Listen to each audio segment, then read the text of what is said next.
Is a little bit past time to start our specially called meeting for this evening. I would like to take the opportunity to call the meeting to order, and I would ask Mr. Morrison if he would to do the invocation, and I'd like for, if he will, for Chief Armour to lead the Pledge of Allegiance. If everybody would stand, please. Yeah, Father, we come to you once again, Lord, with bowed heads and thankful hearts, thanking you for just another beautiful day, Lord. We thank you for the rain that you've blessed us with, Lord, today, that would help to continue to replenish the earth, Lord. We thank you for the opportunity to get here and pray your blessings upon this council as they make decisions to move the city forward. Pray for those less fortunate in our community tonight, Lord, those that are sick, those touched by death, Lord, you to reach down and comfort them. Just put a hedge of protection around them, Lord, and lift them up in their time of need.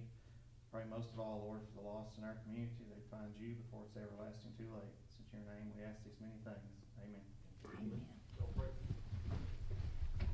I pledge allegiance to the flag of the United States of America and to the republic for which it stands, one nation, under God, indivisible, with liberty and justice for all.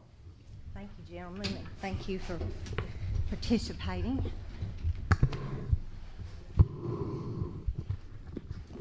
The first item, as it always is well, after the meeting and the invocation, we ask that you call the roll. Ms. Flatt, would you do that for us? Honorable Mayor Fowler. Here. Honorable Vice Mayor Norris. Present. Honorable Councilman Bilbrey. Here. Honorable Councilwoman Hawkins. Here. Honorable Councilman Hill. Present. All right. I'll ask if you all have had a chance to consider this agenda for the evening.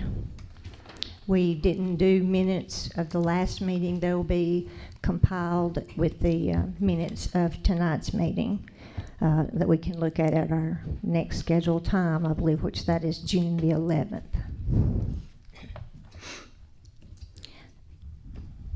Do I hear a motion to consider approval of the agenda? I'll make a motion. Second. Ms. Flatt? Mayor Fowler. Yes. Vice Mayor Norris. Yes. Honorable Bilbrey. Yes. Honorable Hawkins. Yes. Honorable Hill. Yes. All right, under old business, we have to consider the approval of the first reading of ordinance 634-19 to adopt the budget and the tax rate for the fiscal year beginning July 1 of 2019 and ending June 30th of 2020. I know that we had much discussion about that at our last meeting. The budget as presented, and correct me if I'm wrong, Mr. Morrison, was a 10% raise for the administrative staff and a 1.5% raise for the rest of the employees. Is there any correction to that? Some of the employees were on a scale increase instead of the 1.5%. Yes, sir, and if they had reached the step level, then they were going to get the 1.5%. That's correct.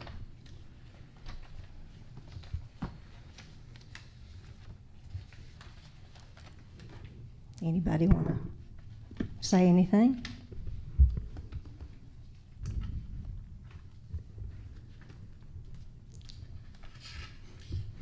So, Keith, let me understand better the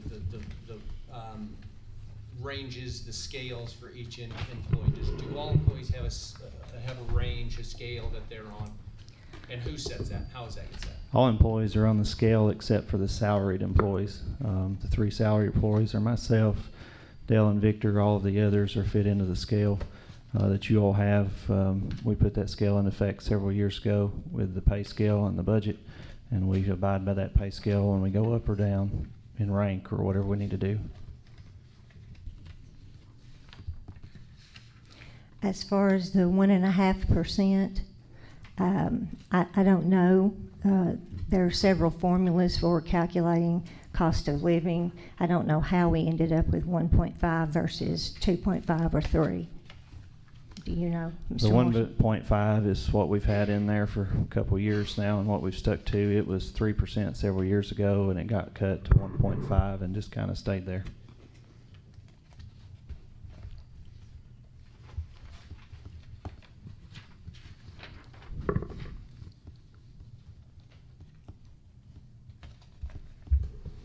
So, okay, 10% for admin.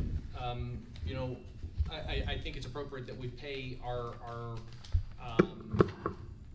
those that lead appropriately 10%. Where did this 10% come from? And is that for the 4 that you just referenced? Is that right? Yes. Councilman Milbury recommended that at the April work session. That was, That was one I was absent for. So I that was apologize for asking. MTask. One of their reviews I did with them, I asked them for surrounding cities with the size of Allgood area. And going by the dollar paid, 10% would bring us up somewhere close. Did they also consider the revenues that the city receives as well as population, and if there were a county seat, if they had a jail, if they had a courthouse to I'm maintain? not sure what MTask considers. What they're, okay. Well, like Councilman Hill, it helps me to put, you know, when you say a percentage, I want to know what is the dollar amount. So on the, with the exception of Ms. Flatt, at 10%, Mr. Morrison would receive an increase of $7,155. Miss Chief Armor, if we went with 10%, would receive an increase of $6,061.60. If we gave 10% to Director of Public Works, Mr. Jones, he would receive a raise of $6,489.60.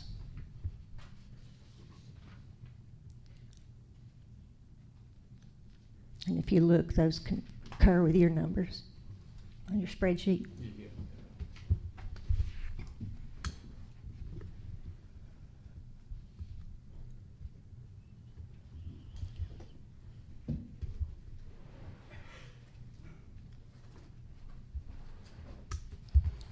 So I'll give you my 2 cents. I'm never shy here. You know, paying someone appropriately for the job that they do, if they do a good job, you have to pay what, you know, other similar markets are paying. You have to look around at what other municipalities close by us are paying as to whether or not this request is appropriate and justified. I got with MTask as well and had them give data from municipalities that were they rank them 0 to 30,999, and then they, you know, have one up to 14,999. So different benchmarks for these positions, and this is straight from MTask. So I have to assume that the data is accurate. Making a decision of this magnitude, you got to make it based upon data. You can't be a knee-jerk reaction. You also want to look at what other. I mean, I can't help but notice that Sparta has on their website a current opening for Keith's position as Keith's similar position of city manager, of which their stated amount is between 80 and I think it's mid 90s depending on qualifications. So you got to take all that into consideration and say, okay, what is fair? And also take into consideration the people that are in these positions as to, are they at risk of leaving? Do we want them? Do we, where are they, in their situation as to whether or not we should consider a raise of that magnitude? I would be concerned if we didn't pay our city manager similar market rates, that we would be at risk of losing our city manager. And I think Keith has done a good job. I think paying him, close to, if not, we're going to lose him to another municipality like a Sparta, like a whomever. and MTAS, if you look at MTAS's data between 0 and 14,999, I mean, their average was $84,000. So a 10% for Key, and I'm just using Key's position as an example. I mean, yes, it would be a $7,000 increase on top of his current 71. It still doesn't get him up to the average of what MTAS is saying for similarly situated cities and slightly bigger than ours. I'll stop talking. Well, no, I just want to ask, I looked at your information, and to me, it looks like you were basing it on numbers of almost 15,000 people in the city. Yeah, up to that. And you realize that's 5 times more Yeah, than yeah. what we have. Yeah, and the reason why I think that would be appropriate is because, could that's the next step for, folks like Keith is a slightly bigger municipality, and so I think it's appropriate to consider those when you're making a comparison. That's my 2 cents.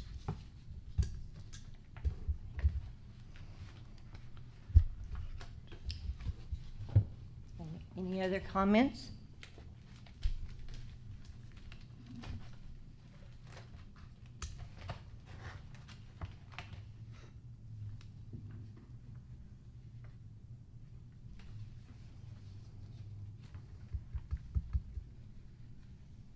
So if we gave a raise, is this, I mean, this 5%, is this, what are we classifying this as? Is this classified as the cost of living increase for this year? Is this just we're doing good bonus?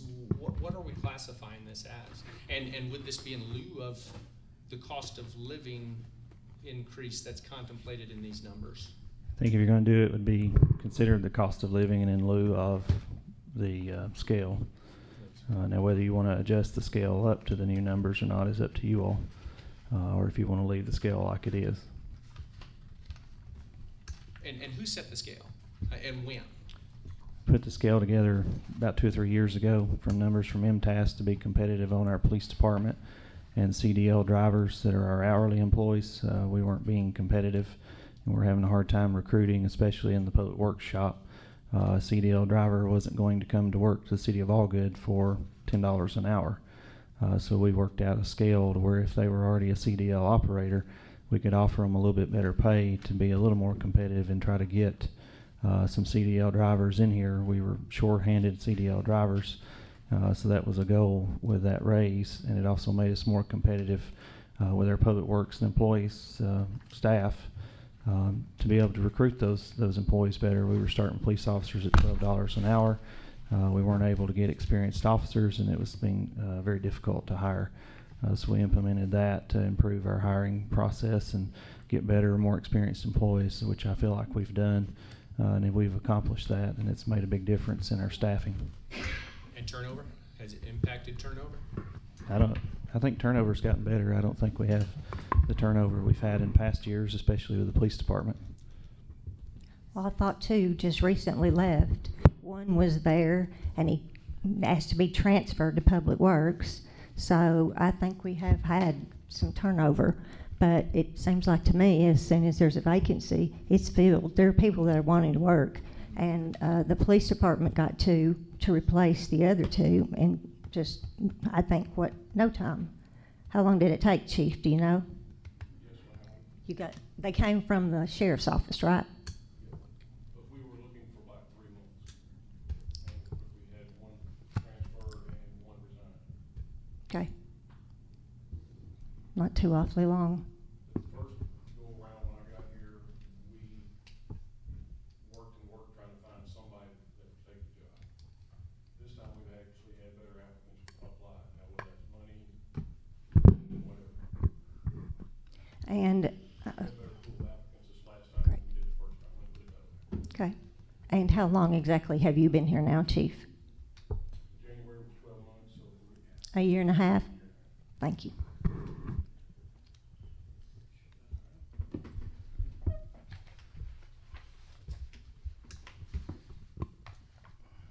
Well, as Luke says, my 2 cents, it's not I don't think it's in the city's best interest to compare our city to cities 5 times larger than we are. So I throw out that 15, me personally, I don't give that 15,000 or any credibility at all. So that's just my 2 cents. Absolutely.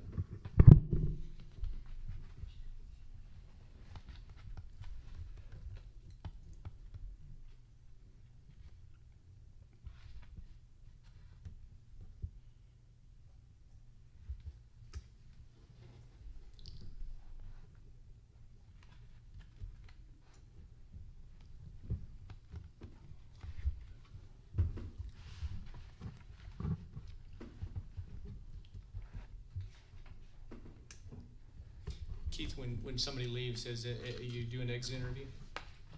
Or attempt to do an exit interview? We'll talk to them and see sometimes. We try to catch them. Some don't want to talk, so it just depends on the employee. And do you have a system of annual evaluations? Not yet. We're working on that. That's critical.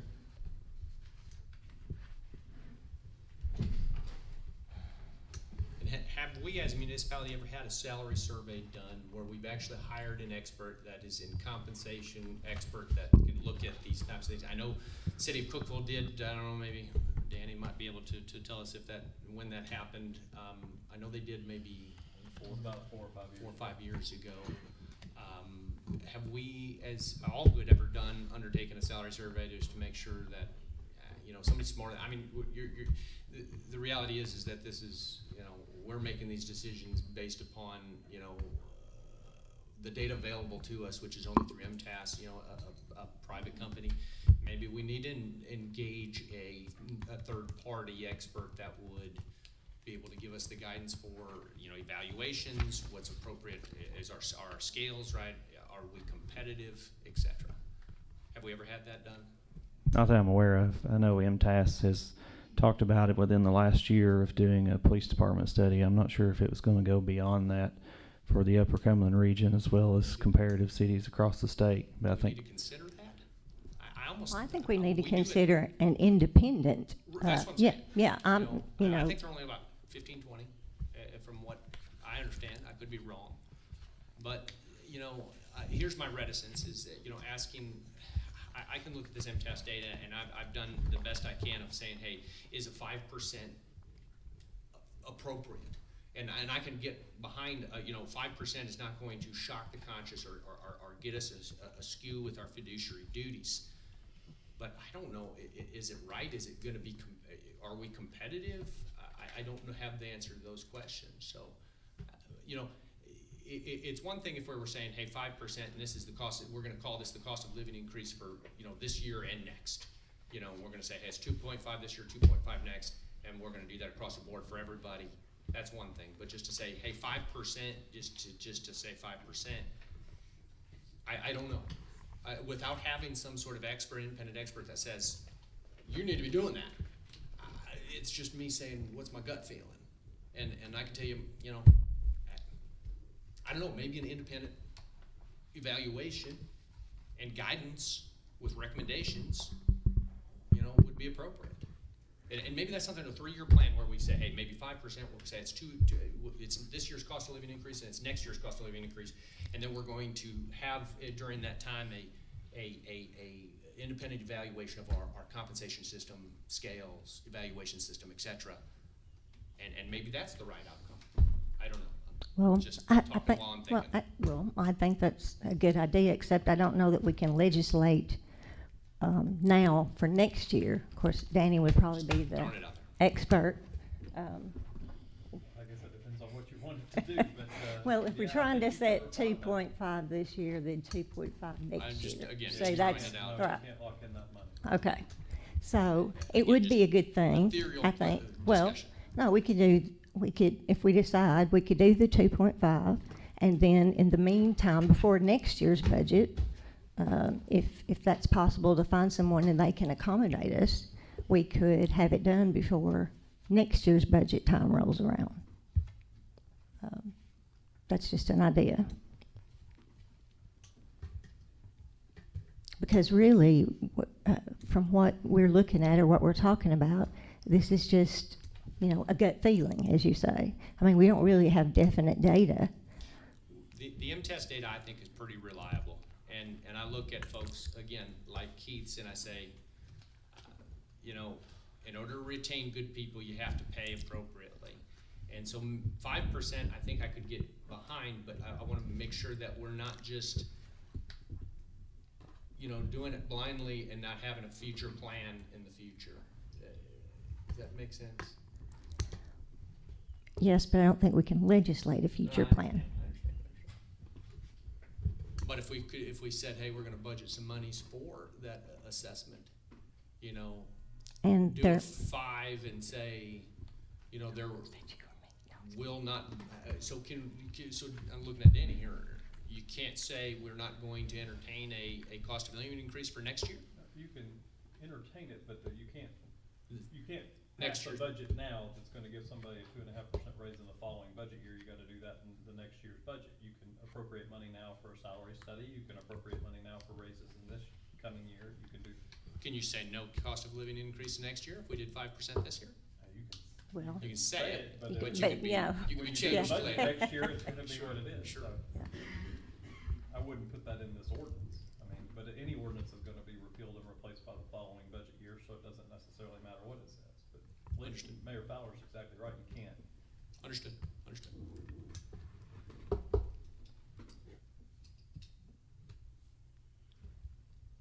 Well, the budget that's before us is 10%, and then for the administrative staff, and then 1.5% for the other employees.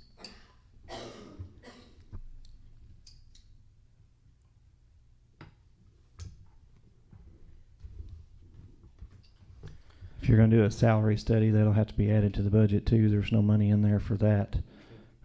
So any additional additions you wanna do, I know you all had dispatch and, you had the fire engine and you had, the fence stuff at Allgood School and all those other requests. So anything else, we need to make sure we finalize this tonight so I can get the state paperwork ready. Have we historically gotten into the specifics of every single employee and or have we just historically, I mean, from a leadership standpoint, my thinking is we set Keith's comp and then let Keith implement a compensation plan for everybody else. Have we historically been in the nitty-gritty details of all other non-Keith employees' specifics? Every council's different. Some have went through it line by line, some have went through it by department. So it's varied depending on the year.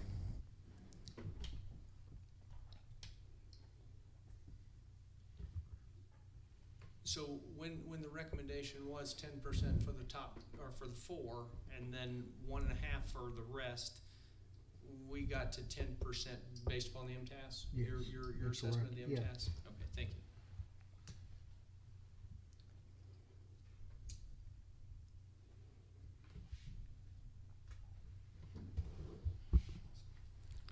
I will point out too, of the 4 that Councilman Bilbert mentioned, 3 of the 4 are salary, so they don't get overtime or comp. Ann's the only one in the 4 with the 10% that does get overtime and comp. So But you took the job knowing that you wouldn't get overtime. I mean, did, it and was, I work a lot of extra, and I do I'm that not to make disputing the city that, better. but when the chief came on, he knows he's 24/7. Am I not right, chief? Was that a yes? Okay. So I have to discount that somewhat because they accepted that package and that's how it is. I've got a comment.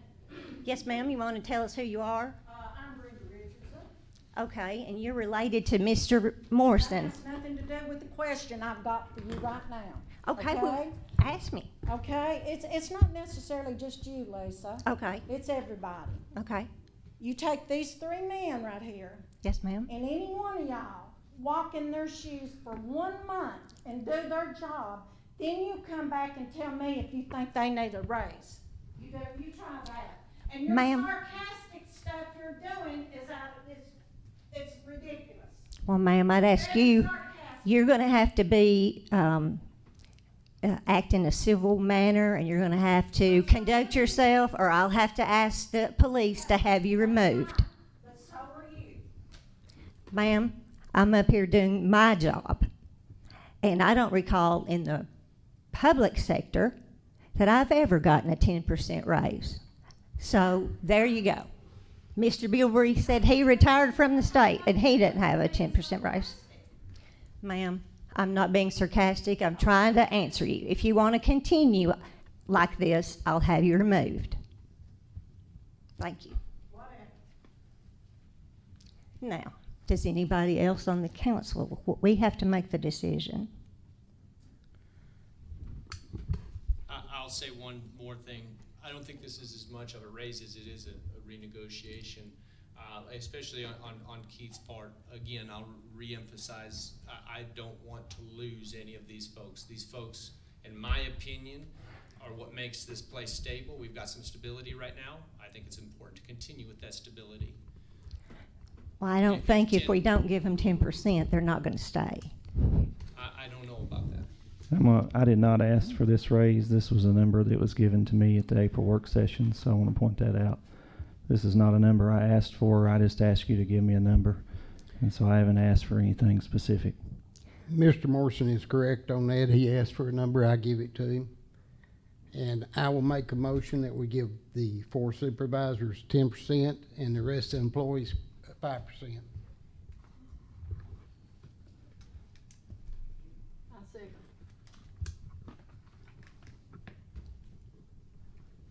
Is that the only change you're making to the budget? Also, we implement a salary survey. Do you have a number you want to set aside for a salary survey? Or do you want to just request bids and amend it after? Request Yeah, bids, that's and we'll amend best. it. Okay. Let me ask clarification on that then. Is that the cost of living in lieu of cost of living and any other step increases? Yes, That's in lieu of that. yes. And that would be this one sheet that I figured for you that had the 10% and 5%. It did not have any additional. It had 10% and 5 only. No other step and no other increases. Yep.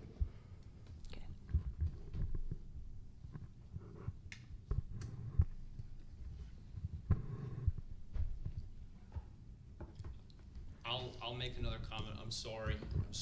I think that's a generous increase. I think it is going to put us in a good position to compensate those that lead and take care of those that take care of us. And I think that that's very important. I think that's a competitive, and I think that's going to, while it is a big increase, I think it helps ensure the stability that I think is so important. So I'll stop talking. Can I have that in writing? Okay. We've had a motion and a second for a 10% raise for the administrative employees and a 5% raise for all of the other employees. There's a motion, there's a second. I guess without any other conversation, we could ask this flat for a roll call. I will say right. before your roll call that next year's increase would hopefully be set by that survey or whomever the expert is. I don't even know what companies, I don't know how much they are, but hopefully they would give us that long-term projection as to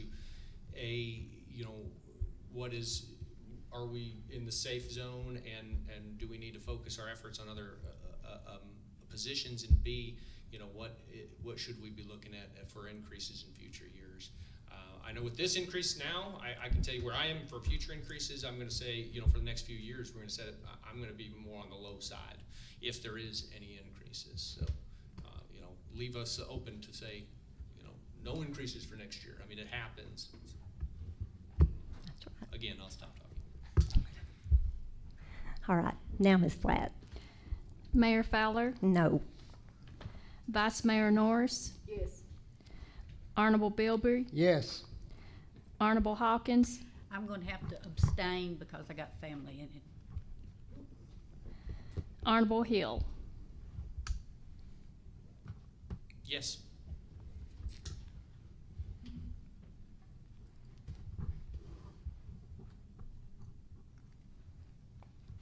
All right. The budget at 10% and 5% then has been presented and has passed. So I'll look here at what is supposed to be the next item. Now, that's the first reading, just to also understand the Yeah, there'll procedure have, here, Right. there'll have to be reading. a second reading Second reading next time, and any Right. kind of public comment is at the next meeting. Thank you. Mr. Morrison, you don't have anything to I add? don't have anything to add. Okay. Do we have any citizens or anyone who'd like to say anything else at this point? Ms. Bilbrey? Come right on up. I'm sorry. I'm Linda Bilbrey. Yes, ma'am. I live I- at 228 Miranda Road. Yes, ma'am. And I would like to say I'm very proud of y'all for doing this, because I feel that Keith and Victor, Dale do a really good job. I feel like that the employees in the other areas, the police officers and all that, I think that they do a very good job. Our, I don't know if you call them, what do you call them, maintenance workers or? Public Works people, I see them actually working when I drive by. I think, like has already been said, you've got a really good group. I think you need to keep it, maintain it, and hopefully you won't lose anybody. And I think yous have done a great thing today. Thank you, Ms. Bilbrey. Come right on up, Mr. Ron. Ron Graves. I've only lived in Allgood 2 years, but when I came here, all I heard was, that's the little town that acts like a circus with the clowns. Yes, sir. That has disappeared mostly because of the efforts of the people we have in certain positions. And I think Keith and Dale and Victor are doing fantastic jobs. I would like to keep them here. And some of the comparisons that were made, like the 5 times bigger than this city, if you get 5 times bigger, you probably have enough people to do their jobs and they get to go home at 4 o'clock or 4:30. Maybe so. They don't do that in this town. I see this gentleman out in a fire truck. I see him out fixing water lines on the weekend. You call Victor, I see the same thing. These people don't have a time clock. And I've worked in that position through the years, and I know that I was always told that the federal government, get the job done, whatever time it takes, whether it takes 40 hours a week or 80 hours a week. I think that's the mentality that they show. So I am for giving them what we gave them in this 10% and say, stick with us, keep doing a good job. I'm 100% behind you. Thank you, sir. Ms. Bilbrey? I did not mean to leave Miss Ann out, but I don't Oh. see what she does because she's always behind the closed door. She does a lot, believe you me. She's always there when I need something, so I'm very grateful for her. Any other comments? Okay, I'll entertain a motion to adjourn. I'll make a motion. All right, so be it. We are adjourned.